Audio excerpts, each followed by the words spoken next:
We had gone to a hayride, and then my husband-to-be came up and started talking to me, and he said, "Would you like to walk around the little lake?" And I said yes. There was a little boat, and we got in it and took a boat ride, and then after that we started dating. I turned 72 in August, and you know, I've seen a lot of changes. And when you compare dating differences between Mary's generation and the millennials, the changes are even more evident. I would say dating at 21 is boy meets girl, they text each other, maybe hang out once or twice, but things move fast. It's not so formal as it really was years ago. It's a lot more relaxed, if you will. Technology has been a major player in the relaxation of our dating etiquette. A lot of guys will use texting. I would say that they would actually call someone, but even that's becoming outmoded these days. Skype is always a big one. There's all this texting stuff now that you don't know whether somebody likes you or not, or whether they're just trying to not hurt your feelings. Facebook also plays a large part in today's dating scene. It takes away the searching, if you will. It's not hard to just reach out to someone and talk to them and establish communication that way.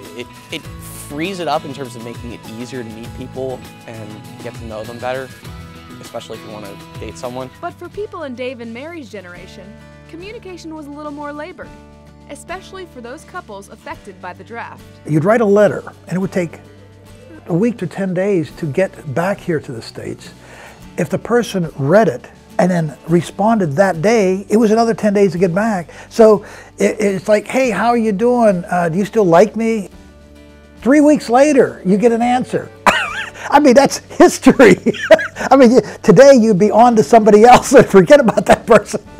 He eventually had to go to Germany for 18 months, and we would write probably every other day or maybe every couple of days. They had letters and everything, but that took forever. You had to make an effort to go talk to them. It wasn't as easy as just like, what's up, or hey, what are you doing tonight? It more or less was courting more than it was dating, and it was almost really important to get the parents' approval if you were actually going to date a girl.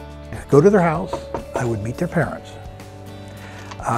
You'd shake hands with the father, et cetera, and you know, you could tell by their the reaction of their approval or non-approval. But today, things are a little different. In a day where the gender boundaries have become so thin, parents more or less accept their daughter's independence as much as a male's parents would. It's like you meet a guy one night, and then if you like him, maybe you'll make out. I don't know. Am I allowed to say that? Nice girls just didn't do things like that. That was a girl who was very forward, and that was like hands off. Back in the day, it was a lot easier for you to get to know someone personally because intimacy wasn't even like expected. In today's day and age, relationships are entirely based on physical intimacy as the basis of quote-unquote love.